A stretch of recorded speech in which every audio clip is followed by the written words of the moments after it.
Bonjour, je m'appelle Christophe Aubry, je suis directeur de production chez Gmail Lavergne. J'encadre les équipes de développement et de déploiement de notre logiciel Evolubat. Je vais vous parler de notre nouveau module de gestion des BFA. Evolubat intègre donc un nouveau module de gestion des BFA. Le module de gestion est développé pour vous permettre de faciliter le contrôle des montants de BFA attendus et versés par vos fournisseurs. Il permet également de réorienter votre politique d'achat pour optimiser le résultat des accords de BFA. La première étape consiste à saisir dans le logiciel les informations des challenges de BFA avec vos fournisseurs. Un challenge correspond à un ou plusieurs paliers à atteindre.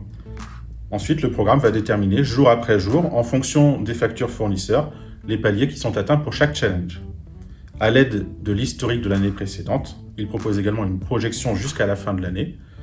Enfin, lorsque les fournisseurs règlent les BFA, vous pouvez enregistrer ces informations dans le logiciel et les rapprocher des prévisions. Dans un premier temps, on va donc saisir les informations d'une fiche de marché. Il s'agit des informations générales pour l'année et pour le fournisseur. Ensuite, on ajoute un challenge. Il peut concerner plusieurs dépôts ou sociétés. Il existe plusieurs types de paliers. Un palier en chiffre d'affaires, en pourcentage de progression, en quantité de produits à atteindre.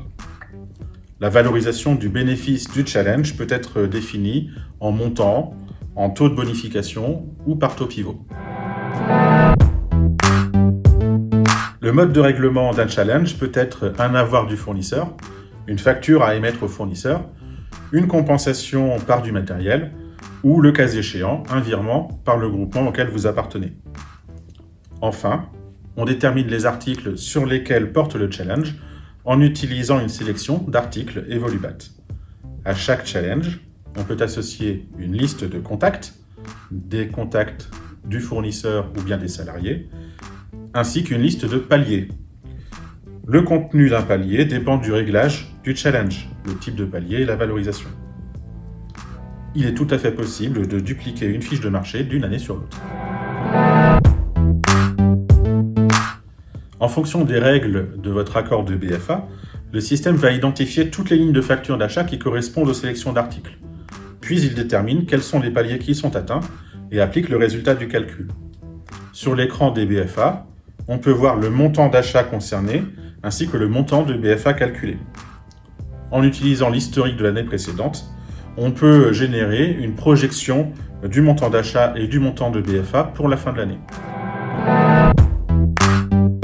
Depuis quelques années, nous avons entrepris un chantier pour pouvoir développer de nouvelles fonctionnalités d'Evolubat à l'aide de nouvelles technologies plus modernes. L'écran de gestion des BFA est un exemple des bénéfices qu'apportent ces technologies. L'écran peut être redimensionné facilement, il est plus agréable visuellement, il permet d'optimiser l'affichage et la saisie des données. De nouvelles fonctionnalités vont ainsi apparaître dans les mois et les années qui viennent sur les mêmes principes. Je vous invite par exemple à découvrir vendredi le nouveau portail Evolubat. À l'heure actuelle, ce module est encore en cours de développement. Il sera possible, dès le début de l'année prochaine, de commencer à saisir vos fiches de marché, vos challenges et vos paliers, et de suivre leur évolution au fil de l'année. Une mise à jour du module, dans le premier trimestre 2021, apportera la fonctionnalité de suivi des règlements. On se retrouve vendredi en direct depuis Beno. Toute l'équipe de Gmail sera présente pour pouvoir répondre aux questions qu'il vous reste.